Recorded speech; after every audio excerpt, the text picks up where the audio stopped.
Melissa Grams, by all accounts, had been the embodiment of youth and vitality.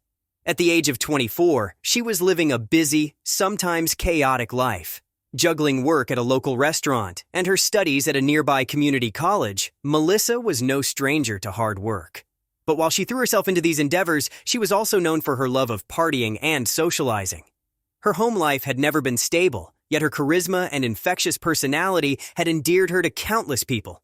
She was the kind of young woman who lit up a room with her presence, making friends easily and forming connections wherever she went. But one day, without any warning, Melissa simply vanished. Her disappearance sent shockwaves through her family and friends. Panic set in as those close to her frantically searched for any sign of where she might have gone. Her loved ones combed the city, from her workplace to her favorite hangouts, in desperate hope. Yet, despite their best efforts, Melissa seemed to have disappeared into thin air. The authorities were immediately called in to investigate, but the initial search yielded nothing of significance. As the hours turned into days and the days into weeks, hope began to wane. Every potential lead led to a dead end, and soon it became clear that finding Melissa was going to be far more difficult than anyone had anticipated. Despite her family's pleas for more resources and a deeper investigation, the authorities found themselves stumped. Melissa was gone, and no one seemed to have any idea where she had gone or why. Months passed with no word from her. Friends and family could only speculate, their worst fears gnawing at them. Could she have been kidnapped?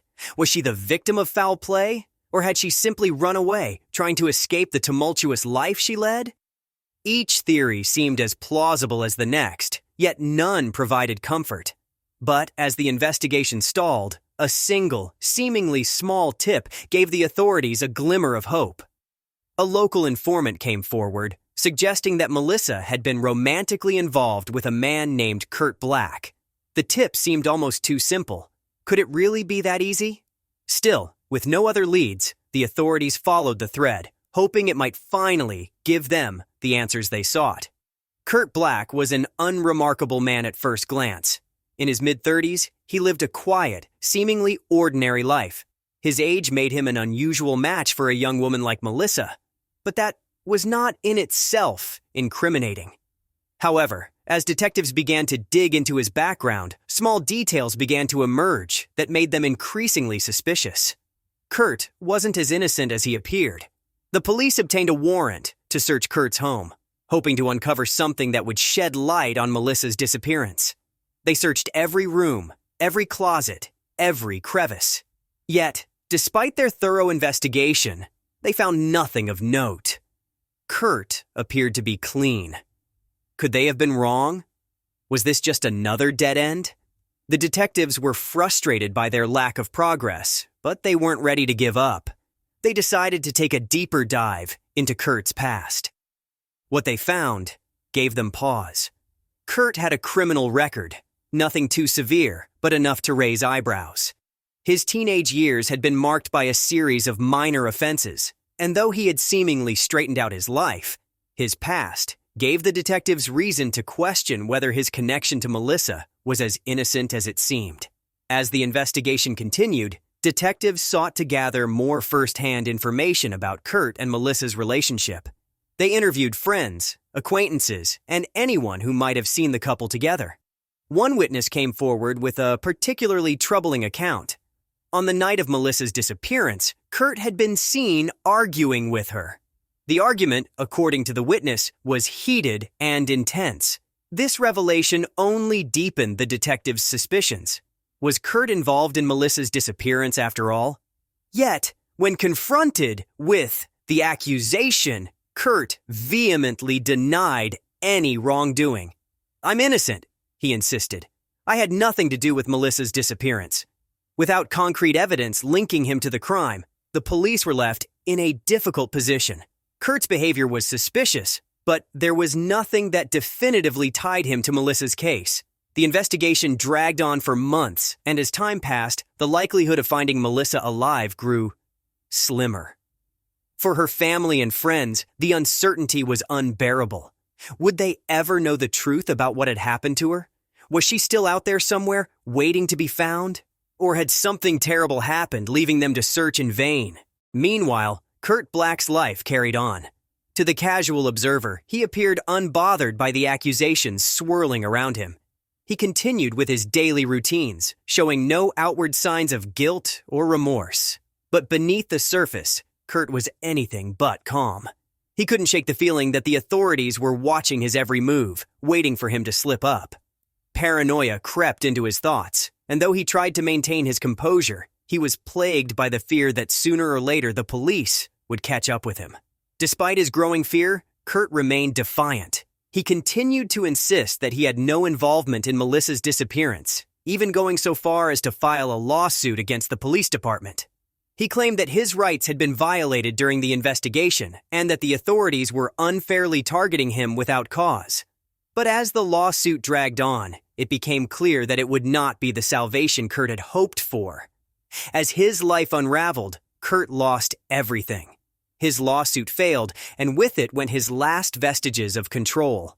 He lost his home, his job, and even his grip on reality. His nights were plagued by vivid nightmares. And during the day, he was haunted by hallucinations. In his mind, Melissa was still out there, waiting for him. Whether alive or dead, he didn't know. He became obsessed with her, consumed by the idea that he needed to find her, if only to clear his name once and for all. In a desperate attempt to prove his innocence, Kurt launched his own investigation into Melissa's disappearance. He retraced the steps of the detectives, interviewed witnesses, and even hired a private investigator to assist him. But despite all of his efforts, Kurt came up empty-handed. There were no leads, no clues, nothing that could exonerate him or explain what had happened to Melissa. As the investigation grew colder, Kurt's paranoia deepened. He became increasingly isolated, retreating from the world and rarely leaving his home. When he did venture out, it was only under the cover of darkness, when the streets were quiet and no one would notice him. He became reclusive, avoiding human contact and sinking deeper into his own private hell. Then, in a strange twist of fate, a breakthrough came from the most unexpected of places. A group of hikers, out for a weekend trek, stumbled upon a shocking discovery: a body lying abandoned in the wilderness. The authorities were quickly called to the scene, and after a tense wait, the body was positively identified as Melissa Graham's. The news spread like wildfire. After months of searching, Melissa had finally been found. But with her body came more questions than answers. How had she ended up here? And more importantly, who had put her there? The authorities wasted no time in arresting Kurt Black. To them, the case was now clear. Kurt had been involved in Melissa's disappearance from the start, and now they had the proof they needed to charge him with her murder. As Kurt was taken into custody, he continued to protest his innocence. "I didn't do it," he cried, but no one was listening. In the interrogation room, the detectives played a classic game of good cop, bad cop, trying to break Kurt down. For hours, Kurt refused to speak. He sat in silence, glaring at the detectives with cold, defiant eyes. After 6 hours, one of the detectives returned, seemingly apologetic. Kurt saw his chance. With a smirk, he rose from his chair and declared, "I told you I didn't do it." But even as Kurt maintained his innocence, the authorities weren't convinced. There was something about him that didn't sit right. Melissa's body had been found, but the circumstances surrounding her death were murky at best. There were no clear signs of foul play, but there was also no evidence to suggest she had died of natural causes. The case remained shrouded in mystery. Days passed with no new developments. Kurt's paranoia reached new heights as the police continued to keep a close eye on him. He was convinced that they were following him, watching his every move. Even the simplest of tasks, like going to the grocery store, became a nerve-wracking ordeal. At night, he would see unmarked cars parked outside his house, the detectives inside waiting for him to make a move. The pressure weighed on him, and the once calm facade he had maintained began to crack. His fear of being caught and the nagging guilt gnawing at him from within became too much to bear. But as Kurt spiraled deeper into paranoia, a strange and unexpected tip breathed new life into the investigation. The tip came from a local jogger named Kevin Jeffrey. A regular runner along the same paths Kurt used, Kevin had seen Kurt acting suspiciously near his home late at night. In particular, Kevin mentioned something odd that had caught his eye: a dumpster on Kurt's property that seemed out of place.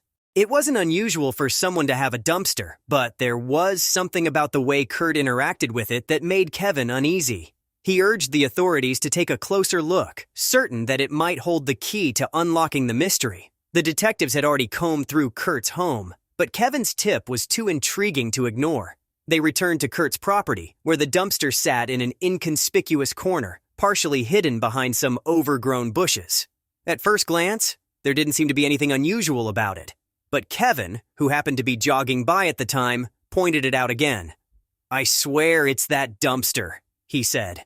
Taking Kevin's advice, the detectives moved in to investigate. They examined the outside of the dumpster, noting that it was old and rusted, but otherwise unremarkable. Still, something about it felt off. When one of the officers attempted to lift the lid, it wouldn't budge. The dumpster was sealed shut. After several minutes of struggling with the lid, the officer finally managed to pry it open. What they found inside would shock them to their core. The dumpster wasn't just a dumpster. Inside was a small, hidden compartment, a makeshift room that had been carefully constructed, complete with a bed, a stove, and a small sink. The compartment was barely big enough to stand in, yet someone had clearly been living there. And to the detectives' amazement, that someone was still there. Melissa Grams was alive. She sat in the corner of the cramped compartment, looking up at the detectives with wide, startled eyes. Despite the squalor of her surroundings, she didn't appear distressed. In fact, she seemed strangely comfortable, as if this small, hidden room had been her home for some time. One of the detectives knelt down to look her in the eyes. "What's going on here?" he asked, incredulous. Melissa's response was as shocking as the discovery itself. She calmly explained that she had been living in the dumpster for weeks. After running away from home following a fight with her mother, she had turned to Kurt for help. She had known him from her job at the restaurant, and at first, he had seemed like a safe place to turn. Kurt had offered her shelter, and she had accepted, never imagining the situation would spiral out of control the way it had. According to Melissa, Kurt had built the hidden compartment in the dumpster specifically for her. He had promised her that it was just a temporary arrangement until she could get back on her feet. At first, she had been grateful for the help. But over time, Kurt's behavior became more erratic. He wouldn't let her leave the dumpster during the day, forcing her to stay hidden from the outside world. He would sneak in at night to bring her food and supplies, but Melissa quickly realized that something was wrong. The cramped, confined space had become her prison, and Kurt, her captor. Yet, despite everything, Melissa claimed that she had stayed in the dumpster willingly. She had trusted Kurt, even as he became more controlling and obsessive. It wasn't until the police arrived that she began to understand the full extent of what had happened. The detectives were stunned by Melissa's account. They had suspected foul play from the beginning. But this? A young woman living in a hidden compartment in a dumpster, held captive by a man she had once trusted? It was almost too bizarre to believe. Melissa was immediately taken to the hospital for a thorough examination, and Kurt was arrested on the spot. In the days that followed, the full extent of Kurt's obsession with Melissa came to light. He had been infatuated with her for years, watching her from afar and waiting for the moment when he could make his move. When she ran away, he saw his chance. He had carefully constructed the hidden room in the dumpster, knowing that it would allow him to keep her close without anyone ever finding out. For weeks, Kurt had kept up the charade, visiting Melissa in secret and maintaining the appearance of a normal life. But as his obsession grew, so too did his paranoia. He knew that it was only a matter of time before the authorities caught up with him. In the end, it was his own erratic behavior that had tipped them off. Melissa's discovery brought an end to one of the most bizarre missing persons cases the city had ever seen. The young woman, who had been presumed dead, was found alive and relatively unharmed, but the psychological scars of her ordeal would take far longer to heal. Kurt, meanwhile, faced a litany of charges, including kidnapping and false imprisonment. He continued to insist that he had done nothing wrong, claiming that Melissa had stayed with him willingly. But the evidence against him was damning, and the police were determined to see him brought to justice. The case left the city in shock, a grim reminder of the darkness that could lurk behind even the most ordinary of facades. And while Melissa's family rejoiced at her return, they were left to grapple with the lingering question, how had it all gone so terribly wrong?